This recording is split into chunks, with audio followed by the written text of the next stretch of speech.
વિદ્યાર્થી મિત્રો, સ્વાધ્યાય 13.8ની અંદર આપણે આગળ જઈએ. દાખલા નંબર 3. પણ એ પહેલાં આપણે ગોલકના ઘનફળની વાત કરીએ તો એનું સૂત્ર છે ગોલકનું ઘનફળ બરાબર 4/3 πr³. અર્ધગોલક હોય તો 2/3 πr³. બરાબર છે. તો એ સૂત્રનો ઉપયોગ કરીને આપણે આગળ દાખલા ગણવાના છે. તો આમાં પહેલો દાખલો છે 3જા નંબરનો કે એક ધાતુના ગોળાનો વ્યાસ 42 સેમી છે. જો તેના દ્રવ્યની ઘનતા 8.9 ગ્રામ પર સેમી ઘન હોય તો તેનું આપણે શું શોધવું છે? અહીંયા દળ શોધવું છે.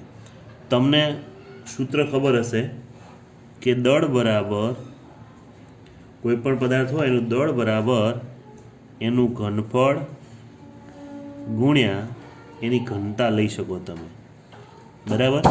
તો હવે અહીંયા દ્રવ્યની ઘનતા આપણને આપેલી છે, આ આપેલું છે. આપણે શોધવાનું શું છે? ઘનફળ. તો અહીંયા ધાતુના ગોળાનો વ્યાસ આપ્યો છે, તો એ વ્યાસ ઉપરથી આપણે શું શોધી શકીશું? એનું ઘનફળ. તો અહીંયા લખું છું કે ધાતુના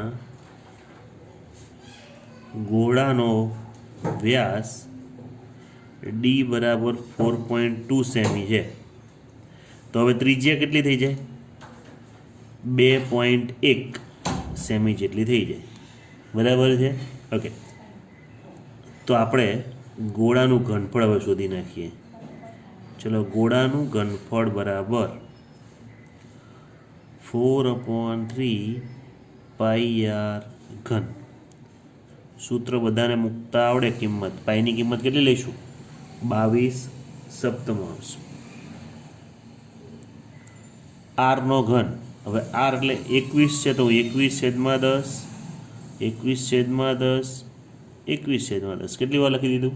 3 વખત. 7 તેરી 21, તો 21 એક ગયા. જે વધ્યું એનો ગુણાકાર કરીશું. 22 ચોક 88 ગુણ્યા 21 નો વર્ગ એટલે 441 છેદમાં 1000. આવું થશે. ગુણાકાર કરીએ. અહીંયા 441 ગુણ્યા 88, 8 ચોક 32, 8 ચોક 32, 35 એટલે 35 28. 8 ને 2 10 ની 0, 5 ને 2 7 ને 1 8, 8 ને 3 8 એટલે છેદમાં કેટલા? 1000. એને આપણે પોઈન્ટ કાપી નાખીએ તો 38.808 સેમીમાં માપ હતું એટલે શું આવે? સેમી ઘન. હવે અહીંયા ગોળાનું ઘનફળ આવી ગયું. હવે આપણને શું કીધું છે કે ધાતુનો ગોળો જે દ્રવ્યનો બને એની ઘનતા આપેલી છે. જો તેના દ્રવ્યની ઘનતા આપેલી છે તો તેનું દળ શોધો. તો ડાયરેક્ટ જ ધાતુના ગોળાનું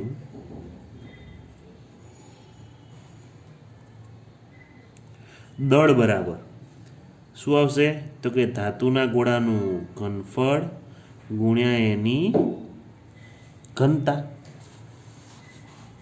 સૂત્ર મૂકવાનું. બંને શોધેલું જ છે આપણે. 38.808 ગુણ્યા અહીંયા ઘનતા કેટલી આપી છે? 8.9 એટલે 8.9 એટલે આપણે આવું કરીશું. 38.808 ગુણ્યા 89 કરી દઈએ. જે આવશે એને પછી પોઈન્ટ કાપી લઈશું. ચલો, 88 64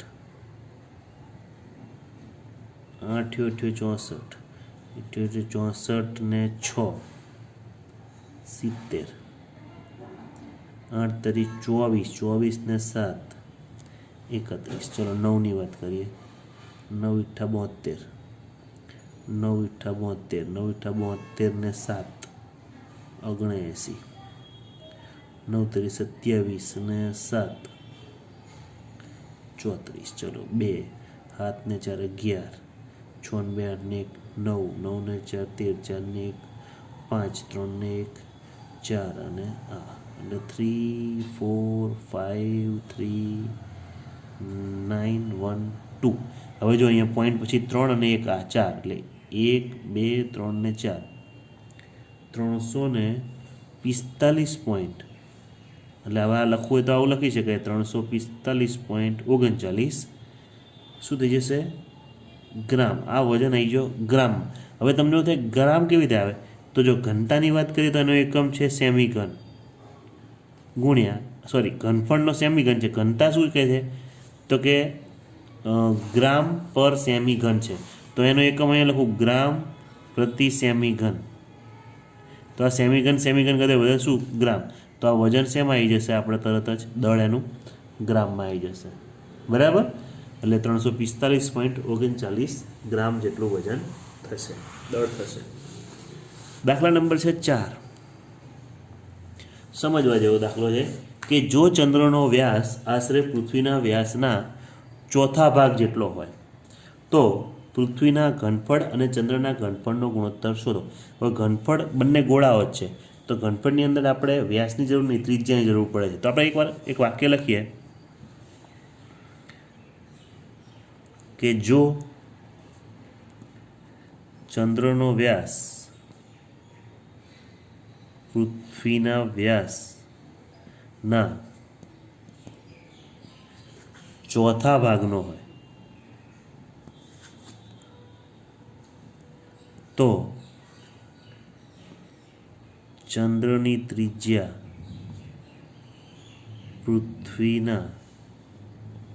પૃથ્વીની ત્રિજ્યાના ચોથા ભાગ જેટલી જ હોય. બરાબર છે, હોય કે ના હોય? ઓકે, ધારી લઈએ કે ધારો કે ચંદ્રની ત્રિજ્યા સ્મોલ આર છે, આપણને ખબર નહીં કે, અને પૃથ્વીની ત્રિજ્યા કેપિટલ આર છે, આવું આપણે માની લઈએ છીએ. તો હવે જે કીધું છે એનો આપણે અમલ કરવાનું છે કે ચંદ્રનો વ્યાસ આશરે પૃથ્વીના વ્યાસના ચોથા ભાગ જેટલો હોય છે, તો આપણે ત્રિજ્યાની વાત કરીએ, ચોથા ભાગની ત્રિજ્યા હોય, એટલે પૃથ્વીની ત્રિજ્યા આર હોય તો ચંદ્રની ત્રિજ્યા બંનેને જો સરખાવા હોય તો શું લખવું પડે, 4r, ચોથા ભાગની છે. તો આમ તો આવું થાય કે ચંદ્રની ત્રિજ્યા પૃથ્વીની ત્રિજ્યાના ચોથા ભાગ જેટલી છે, થાય આવું. તો આના ઉપરથી આપણે આવું લખી શકીએ કે r બરાબર 4 × r, એટલે જ્યાં જ્યાં આપણે r આવશે ત્યાં શું મૂકી દઈશું, 4r. હવે આપણને શું કીધું છે કે પૃથ્વીનું ઘનફળ અને ચંદ્રના ઘનફળનો ગુણોત્તર લખીએ અહીંયા. પૃથ્વીનું ઘનફળ છેદમાં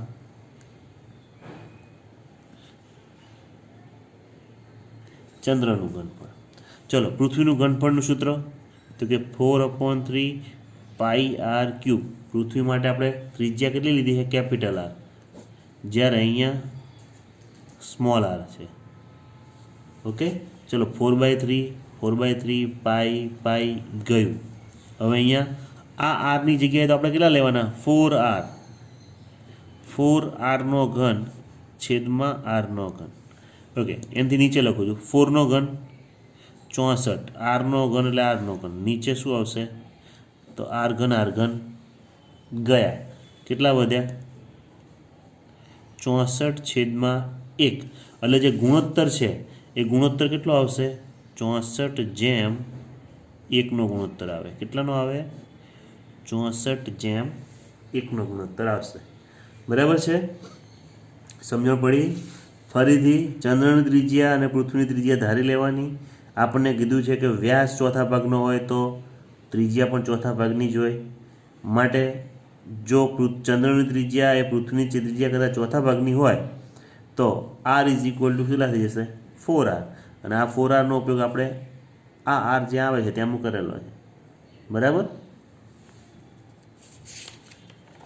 ચલો, છેલ્લો દાખલો છે, ચેપ્ટરનો છેલ્લો દાખલો કહી શકાય. શું કહે છે 5મા નંબરનો દાખલો કે 10 સેમી વ્યાસવાળા અર્ધ ગોળાકાર પાત્રમાં કેટલા લીટર દૂધ સમાવી શકાય. એકદમ સહેલો દાખલો. એક અર્ધ ગોલક આપ્યું છે આપણને, અને એ અર્ધગોલકની આપણને વ્યાસ આપે છે, તો વ્યાસ d બરાબર લખું છું 10.5 5 તો ત્રિજ્યા કેટલી થઈ જશે? તો 10.5 ભાગ્યા 2 બરાબર. તો 2 પંચાને 10, 5.25 સેમી થઈ જાય. ચાલો બીજી બધી વાત મૂકી દઈએ. બરાબર. હવે આગળ જઈએ. અર્ધ ગોલકનું ઘનફળ, કેમ કે આમાં કીધું છે પાત્રમાં કેટલા લીટર દૂધ, એટલે પહેલાં ઘનફળ શોધવું પડે અને એ ઘનફળ શોધ્યા પછી આપણે એને શેમાં કન્વર્ટ કરી શકીએ? શેમાં? લીટરમાં કન્વર્ટ કરી શકીએ. બરાબર. તો કરીએ અહીંયા. ઘનફળ બરાબર 2/3 પાઈ આર ઘન. ચલો 2/3 પાઈની કિંમત 22/7 લઈશું. આર ઘન છે એટલે 525 અને 525 કેટલી વાર? 3 વાર. તો છેદમાં નીચે 100 આપણે પણ લખી દઈશું 3 વાર. છેદ ઉડતા હોય તો ઉડાડી દેવાના. બરાબર. ચલો જોઈએ. અહીંયા ઉડાડી શકાશે. 3 એકા 3, 2 વધ્યા, 3 ચોક 12,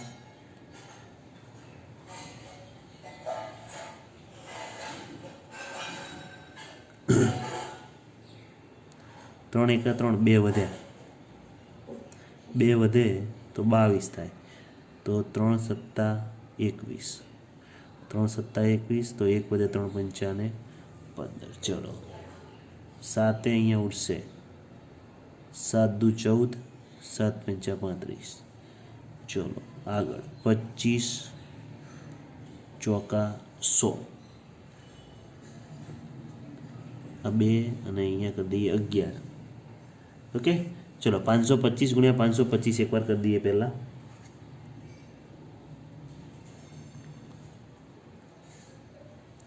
525 ગુણ્યા 525, 2 શૂન્ય મૂકી દઈએ. 25, 5 દુ 10 ને 2 12, 25 ને 1 26, 2 પંચા 10, 2 દુ 4 ને 1 5, 2 પંચા 10, 5 2 6 2. ચલો 5 અહીંયા 2, 10 ને 6 16, 4 ને 5, 6 ને 7, 2 ગુણ્યા પાછા કેટલા કરી દઈએ? 11 વડે ગુણી નાખીએ. 11 છે ને અહીંયા. ચલો 1 પંચા 5, 2 6, 5 7 2 એવું ને 5 2 6, 5 7 2, 5 ને 2 7, 6 ને 2 8, 11, 12 ને 1 13, 0 અને 3. 303187 નીચે કેટલા જુઓ? 1 2 3 ને 4, તો 4 પોઈન્ટ કાપી દઈએ તો 1 2 3 ને 4, એટલે તમે કહી શકો 303.19 સેમી ઘન. બરાબર. આ આવી ગયું એનું ઘનફળ. એમ કે દશાંશ ચિહ્ન પછી 2 સંખ્યા પછી 5 કા 5થી મોટી કિંમત હોય તો એને કાઢી આગળ એક એડ કરી શકાય. પણ હજુ આપણને શું પૂછ્યું? હવે આપણને એવું કીધું છે કે કેટલા લીટર. તો લીટરમાં ફેરવા માટે આપણે લખવું પડે કે 1000 સેમી ઘન બરાબર કેટલા લીટર? 1 લીટર માટે 303.19 સેમી ઘન બરાબર કેટલા? તો આવું લખું છું. નીચે કેટલા લખી દઉં? 100 ગુણ્યા 1 ભાગ્યા કેટલા આવશે? 1000. તો 3 ને 2 5 કાપી દઈશું એટલે 0. આટલા લીટર એટલે 0.303 લીટર લખી શકાય. બરાબર. તો આ જે અર્ધગોળક પાત્ર હતું એની અંદર કેટલું?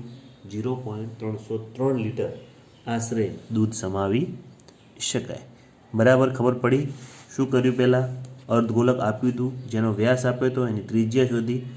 હવે આ ત્રિજ્યામાં ઘણી બધી જગ્યાએ ફેરફાર હોઈ શકે, બરાબર છે. જો આનું સાદુરૂપ આપવું હોય તમારે તો આપી શકાય, 105/2/10 આવું થાય.